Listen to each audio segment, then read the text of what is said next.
Assalamualaikum warahmatullahi wabarakatuh.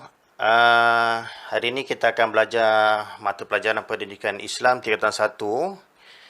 Okey, di bawah bidang sirah yang bertajuk Keunggulan Perjuangan Khulafa' Ar-Rasyidin. Okey. Okey, tajuk yang ke-26 ini kita punya tajuk adalah Saidina Osman bin Affan. Okey, kalau ada buku, buka muka surat 156. Okey, ada buku semua? Okey. Baik, sebelum tu mari kita sama-sama kenali riwayat hidup Osman bin Affan. Okey. Osman bin Affan ialah nama penuh dia Osman bin Affan bin Abu Al-As bin Umayyah bin Abu Syam bin Abdul Manaf bin Qusay bin Kilab bin Murrah bin Ka'ab. Boleh ingat ke ni? Panjang ni. Okey, tapi kalau keluar soalan biasanya dia tanya, kalau tanya nama, bagi nama dan bin saja. Yang panjang-panjang tu tak payah ingat lah sebab panjang sangat. Okey, kita pergi kepada Osman bin Affan dilahirkan di Mekah. Okey, keempat-empat Khulafa' Rasyidin lahir di Mekah. Okey, tarikh lahir Osman bin Affan pada 576. Okey, berapa beza dengan kelahiran Rasulullah? Ingat lagi tak?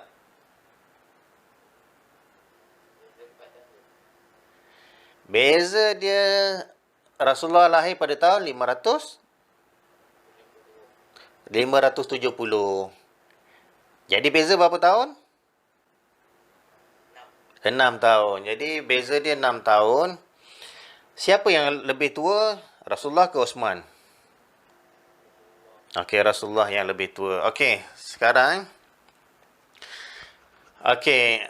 Osman bin Affan ni adalah keturunan Bani Umayyah. Kalau kita tengok dalam keturunan tu, Osman, ayah dia Affan, atuk dia Abu Al-As, okey, moyang dia bernama Umayyah. Jadi keturunan ni diambil daripada nama moyang dia.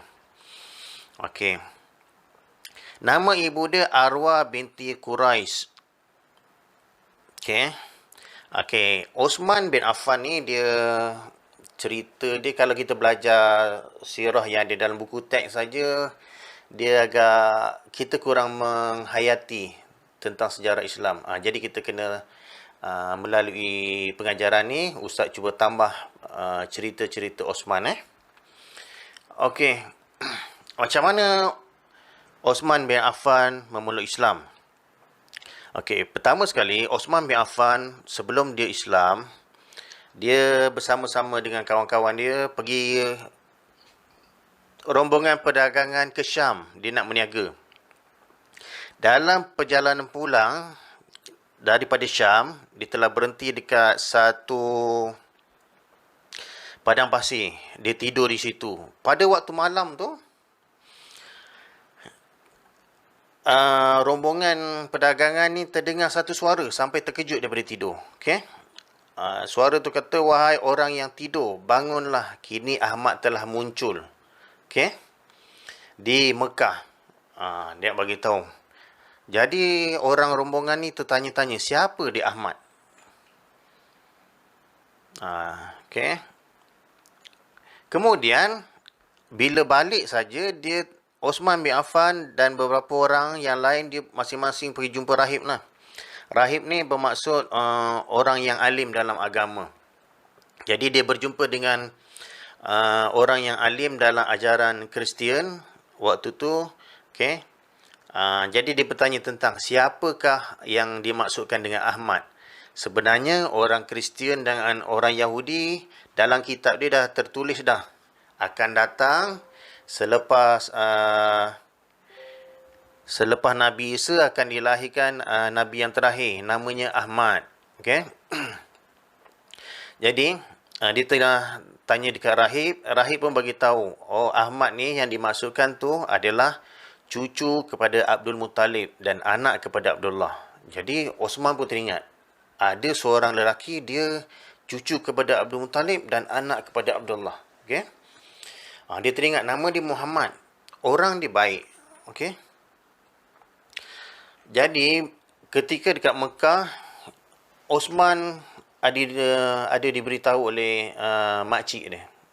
Mak saudara dia ada cerita dekat Osman tentang Rasul akhir zaman. Kemudian makcik dia pun katalah agama yang menyembah berhala ni adalah agama yang palsu. Dia kata Kemudian Osman pun fikir, dia pun setuju dengan pendapat mak saudara dia. Okey, kemudian seterusnya Osman telah berjumpa dengan Abu Bakar dan bertanya tentang Nabi yang terakhir. Kemudian Abu Bakar pun terangkan tentang Nabi Muhammad ni. Waktu tu Nabi Muhammad dah terima wahyu. Okey. Kemudian Abu Bakar membawa Osman berjumpa Nabi Muhammad. Okey, seterusnya ketika berjumpa dengan Rasulullah, Osman tengok Rasulullah, tengok peribadi dia berasa kagum dan tertarik dengan tingkah laku Nabi ni. Okey. Nabi ni seorang yang sopan santun dan seorang yang lemah lembut. Okay. Osman pun seorang yang terkenal. Waktu tu Osman ni dua ciri yang terkenal dia. Osman, satu dia seorang yang terkenal dengan kacak dan satu lagi Osman ni terkenal dengan lemah lembut. Jadi dia masuklah dengan ni sifat Rasulullah. Okay. Kemudian Osman menjadi, selepas dia jumpa Rasulullah, dia terus jadi terlalu sayang dekat Rasulullah dan terus setuju nak melafazkan syahadah. Maka dengan itu, bermulalah Osman menjadi seorang yang Islam. Okey. Okey, Osman telah menjadi orang kelima menerima ajaran Islam. Dia termasuk sebagai 10 orang yang pertama memeluk Islam. Okey.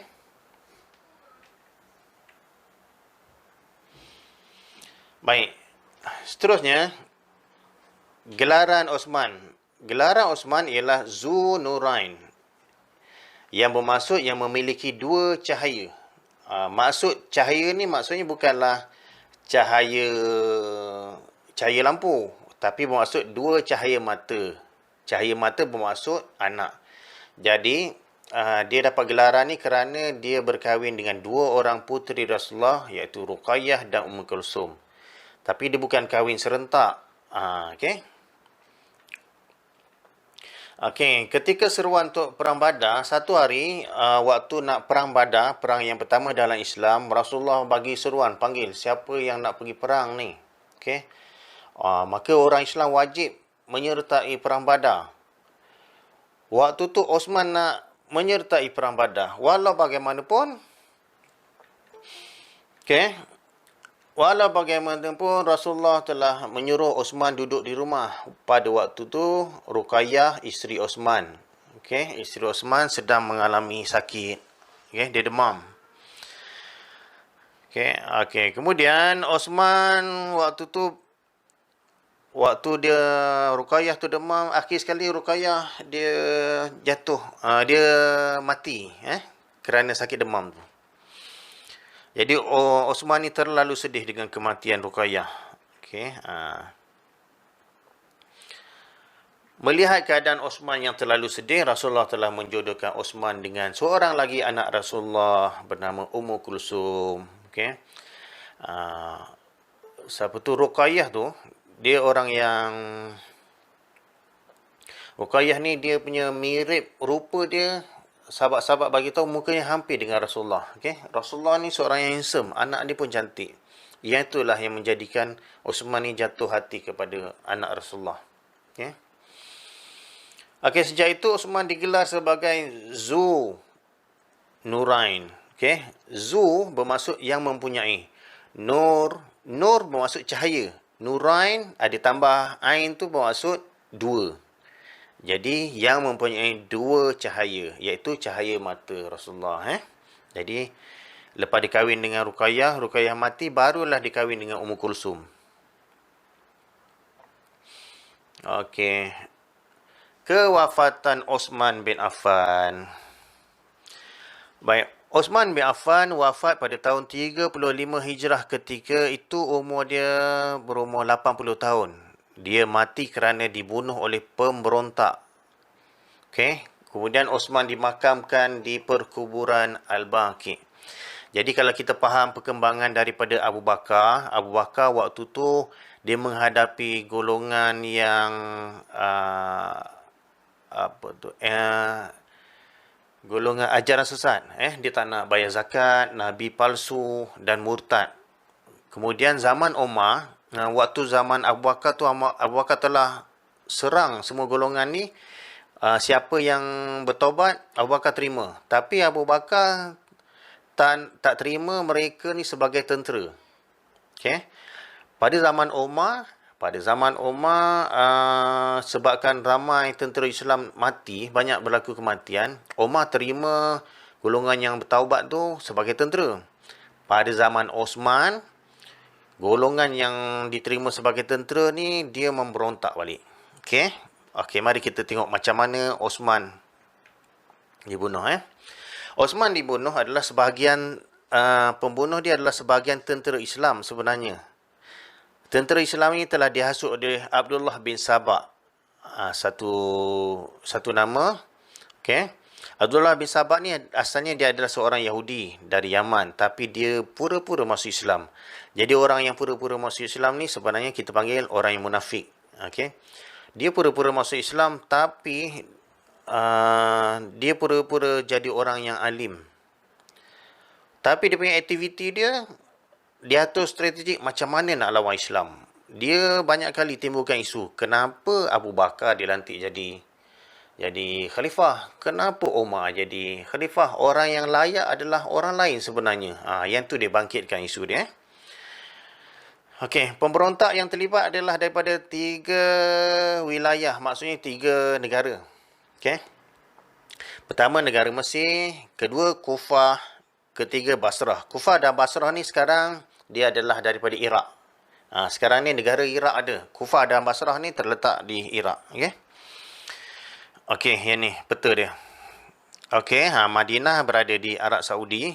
Kita dulu panggil Hijaz yang kepulauan tu nampak yang teluk tu Hijaz. Tentera yang datang adalah daripada Mesir. Dia nak menyerang Madinah. Okey, daripada Kufah menyerang Madinah dan Basrah dia serang Madinah. Okey, peta tu. Okey, kemudian orang yang memberontak ni yang daripada Mesir, dia punya alasan Ali lebih layak daripada Osman. Jadi dia nak lantik Ali. Kemudian pemberontak daripada Kufah kata Zubair bin Awam lebih layak. Manakala daripada Basrah kata Talha bin Ubaidillah inilah yang lebih layak. Maka masing-masing mempertahankan tokoh dia. Sedangkan sebenarnya semua sahabat yang disebutkan tu dia tak terlibat langsung. Masing-masing tengah sibuk berada dekat sepadan negara Islam. Dia nak menyebarkan Islam. Okey. Dia tak sibuk dengan jawatan. Sebenarnya sahabat-sahabat ni dia tak teringin jawatan. Okey, seterusnya mereka memilih masa memberontak, dia pilih waktu musim haji. Ketika itu penduduk Madinah tak ramai sebab ramai pergi menunaikan fardu haji. Okey. Pemberontak telah mengepung rumah Osman. Okey, dalam rumah Osman tu ada juga orang lain. Okey, tapi penduduk yang berada dekat Madinah waktu tu dalam lingkungan 3,000 orang sahaja. Tak ramai, manakala pemberontak ni terlalu ramai dan mereka adalah tentera yang terlatih. Okey, jadi bersama-sama dengan Osman adalah sahabat-sahabat Osman yang ingin membela Osman. Mereka ni semua sanggup mati mempertahankan khalifah. Terdapat juga anak-anak para sahabat yang berada di Madinah yang bertungkus lumus membantu Osman. Dia nak pertahankan Osman. Osman juga, manakala Osman dia tak nak akan pembelaan ni. Sebenarnya Osman ni dah dibagi tahu. Waktu hidup lagi, sahabat-sahabat dah dibagi tahu oleh Rasulullah. Waktu tu Osman tengah tidur, tengah baring. Ada sahabat kata, ada Rasulullah kata kat sahabat tu, kesian orang tu. Orang yang tengah baring tu, nanti dia akan dibunuh dengan kejam. Okey. Terdapat banyak jugalah hadis yang menceritakan tentang Osman akan dibunuh. Baik. Pada hari pengepungan Osman, iaitu hari terbunuhnya Osman. Okey. Waktu tu Osman tidur. Kemudian pagi harinya Osman kata, okey, biarlah mereka membunuhku. Okey. Osman kata kepada sahabat-sahabat, biarkan pemberontak tu nak bunuh dia. Lalu Osman berkata, aku melihat Nabi SAW dalam mimpi bersama dengan Abu Bakar dan Umar. Okey, waktu sebelum tu dia mimpi, dia jumpa Abu Bakar, Umar dan Nabi. Okey. Dalam mimpi tu Rasulullah kata, wahai Osman, berbukalah bersama kami. Pada pagi harinya Osman pun berpuasa. Pada hari itu pula Osman juga terbunuh. Okey, ketika Osman sedang membaca Quran, tiba-tiba ada seorang pemberontak, dia berjaya masuk ke rumah Osman. Tapi bila dia masuk, dia bertemu dengan Osman. Osman kata, antara aku dan engkau terhalang kerana Al-Quran. Maksudnya, awak ni tak payahlah kerana awak ni Islam. Jadi terhalang dengan Al-Quran. Maka orang tu, kemudian lelaki yang masuk tadi tu, dia keluar balik, tak jadi. Okey, kemudian masuk lelaki lain pula. Lelaki ni orang panggil dia sebagai Al-Maut Aswad berdasarkan peristiwa ni. Lelaki ni masuk, dia cekik Osman. Lelaki ni kata dia tak pernah jumpa leher yang selembut macam Osman. Maksudnya lembut. Dia pun cekik Osman. Kemudian Osman pun pengsan. Kemudian lelaki ni ambil pedang, dia nak tetak Osman. Waktu tu Osman tersedar dan tahan dengan tangan dia. Kemudian lalu terputuslah tangan Osman. Osman pun berkata, demi Allah, inilah tangan yang mencatat kalimah Allah. Maksudnya inilah tangan yang menulis Al-Quran daripada mulut Rasulullah. Akhirnya Osman pun mati dengan darah yang mengalir pada mazhab Al-Quran. Okey. Okey, darah tangan Osman tu jatuh ke atas Quran. Okey, tugasan yang pertama, senaraikan 5 perkara daripada riwayat hidup Osman bin Affan. Okey, 5 perkara. Okey, contohnya nama dia, contohlah tempat lahir, okey, tarikh lahir, gelaran dia dan wafatnya. Okey, ini contoh dia. Okey. Kita pergi kepada sifat peribadi Osman bin Affan. Pertama, Osman bin Affan ni seorang yang sangat pemalu dan lemah lembut. Okey. Ini kita dapat lihat dalam satu peristiwa ketika Rasulullah sedang bersembang dengan sahabat-sahabat, tiba-tiba Rasulullah bangun. Waktu tu Osman lalu. Rasulullah bangun, maka sahabat-sahabat pun heran. Abu Bakar pun tanya, kenapa Rasulullah bangun? Maka Rasulullah pun bersabda kepada sahabat-sahabat, Rasulullah kata, tidakkah engkau malu kepada lelaki yang malaikat sendiri malu kepadanya? Okay. Sebenarnya Osman ni, malaikat rahmat malu kepada Osman. Bila Rasulullah tahu Osman nak datang saja dekat dengan Rasulullah, Rasulullah akan pakai cantik-cantik. Itu contoh sifat malu dan lemah lembut Osman. Okey, yang kedua, Osman ni terkenal dengan dermawan. Dermawan ni seorang yang suka menderma dan seorang yang pemurah. Okey. Kebetulan rombongan kafilah Osman baru balik daripada perniagaan, daripada rombongan perdagangan. Osman telah menderma untuk perang Tabuk di Syam. Waktu tu nak menentang tentera Rom. Tentera Rom dalam nisbah sekarang ni adalah kita nisbahkan dengan tentera Amerika lah. Kalau tentera Parsi, kita nisbahkan dengan tentera Rusia. Okay? Waktu tu, orang Islam ni baru nak naik. Nak berhadapan dengan tentera Rom. Terkeluar?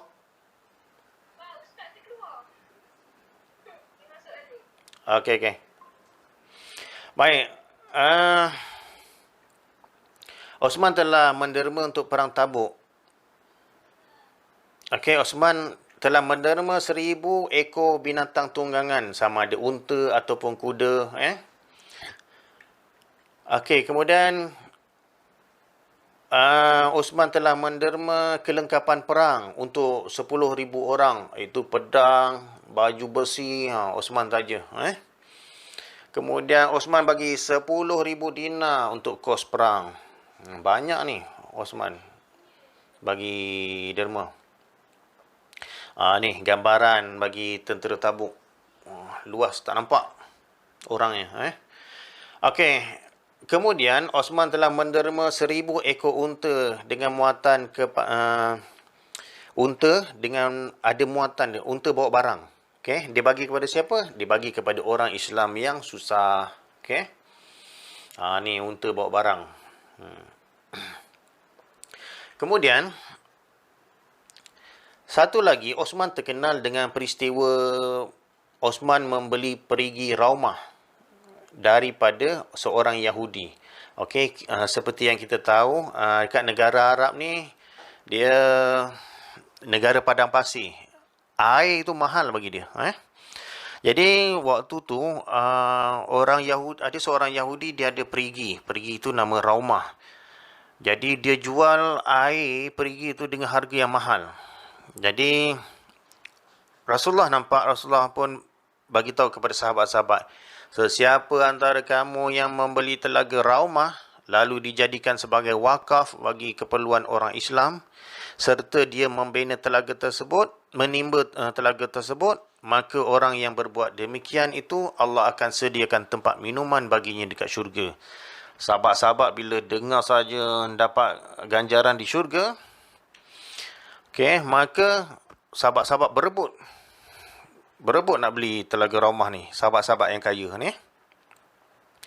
Jadi Osman telah berjumpa dengan pemilik telaga tu dan memberitahu dia nak beli telaga tu. Walau bagaimanapun pemilik telaga tu dia tak nak jual. Okey. Selepas berunding, cara penyelesaiannya ialah Osman membeli separuh telaga dengan harga 12,000 dirham. Maksudnya bukan telaga tu dibelah dua.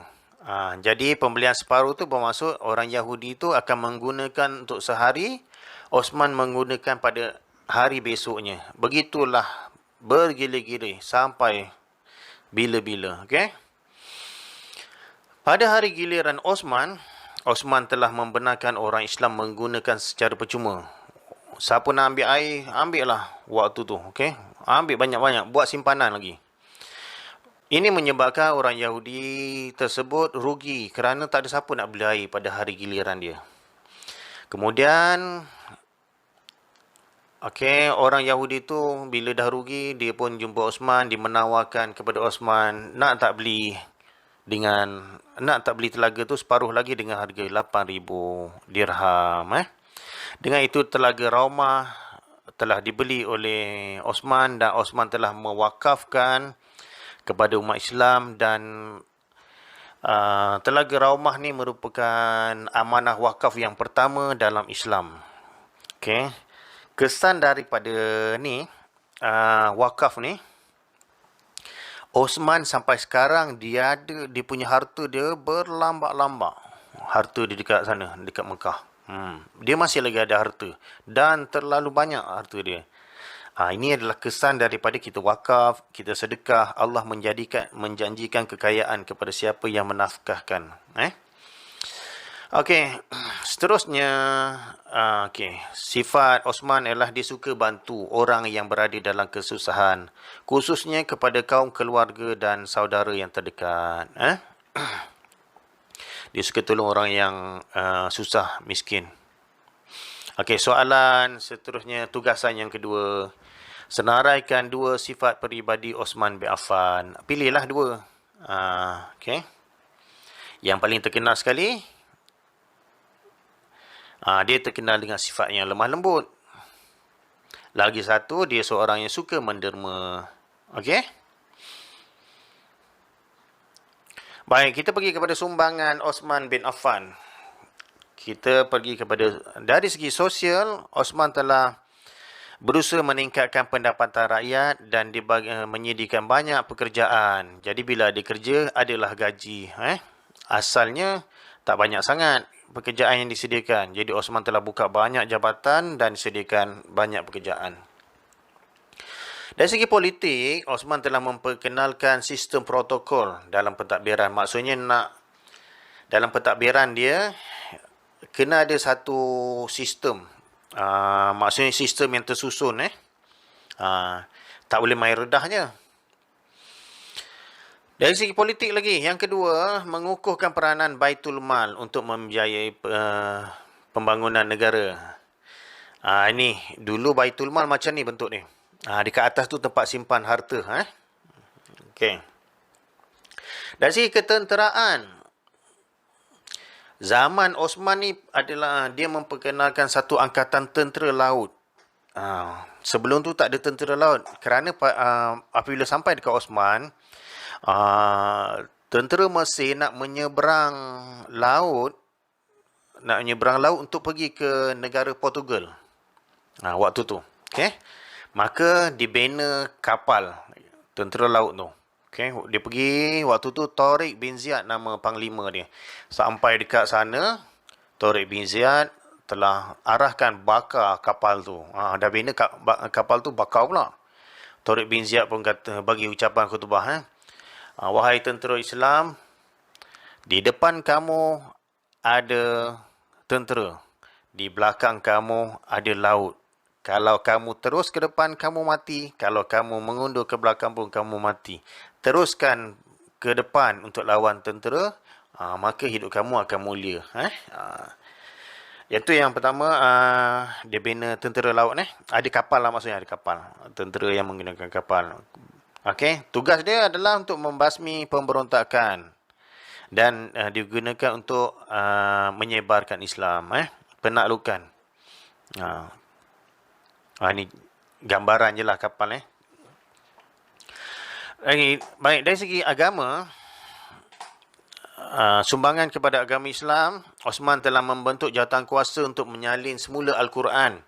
Pada zaman Abu Bakar, Umar telah minta supaya Abu Bakar kumpul balik Al-Quran. Pasal ramai orang-orang yang hafal Al-Quran mati syahid waktu perang fisabilillah. Pada zaman Osman, dia berusaha untuk membentuk jawatan kuasa untuk salin ayat Al-Quran. Okay? Quran yang disalin oleh Osman ni dikenali sebagai Mushaf Osmani. Ini kerana apabila perluasan wilayah Islam, dia menyebabkan orang-orang Islam baca dengan bacaan macam-macam jenis. Jadi, banyak yang baca dengan cara yang salah. Ini adalah gambar, ini Al-Quran yang telah ditulis zaman Osman tu. Tengok, itu tulisan tu besar tu. Tebal tu. Zaman sekarang nipis je Quran. Baik, yang kedua, Osman memperkenalkan azan yang kedua pada hari Jumaat. Asalnya hari Jumaat, azan ni satu je. Pada hari Jumaat, zaman Osman perkenalkan dua azan. Okay? Sampailah sekarang. Dan yang kedua, Osman juga perkenalkan zakat berdasarkan nilai mata wang. Lain-lain, bila dah banyak negara, macam-macam nilai gunakan mata wang. Jadi, Osman perkenalkan ikut nilai dia. Okey. Baik, seterusnya Osman telah membeli tanah di keliling Masjid Nabawi dengan tujuan untuk membesarkan Masjid Nabawi. Kerana Masjid Nabawi ni asalnya kecil. Kemudian disebabkan bila perluasan wilayah Islam, makin ramai orang Islam datang dekat Masjid Nabawi tu. Ni gambar Masjid Nabawi. Baik, tugas ketiga, jelaskan dua sumbangan Osman bin Affan. Okey. Ini adalah contoh jawapannya lah. Okey. Diwujudkan, Osman terkenal dengan wujudkan angkatan tentera. Dan Osman juga telah membentuk jawatan kuasa salin semula Al-Quran. Ini sumbangan dia yang besar. Baik, latihan. Sebagai seorang murid sekolah, bagaimana anda mengaplikasikan kepribadian Osman bin Affan dalam kehidupan anda? 4 markah. Okey. Ini contoh jawapan lah. Sebagai seorang murid sekolah, ini pendahuluan dia. Saya suka mengaplikasikan sifat lemah lembut Osman bin Affan. Okey, isi dia. Ayat kita bagi tahu kat orang. Kita pilih sifat lemah lembut Osman bin Affan. Kenapa? agar kawan-kawan saya mudah untuk mendekati saya. Okey, huraian dia. Dengan ini saya dapat menghubungkan silaturahim dengan kawan sekolah. Oleh itu, kita hendaklah mengamalkan sifat lemah lembut antara rakan sekolah supaya dapat mewujudkan suasana yang harmoni ketika belajar. Okey. Baik, dengan latihan itu tadi, maka berakhirlah pelajaran hari ini.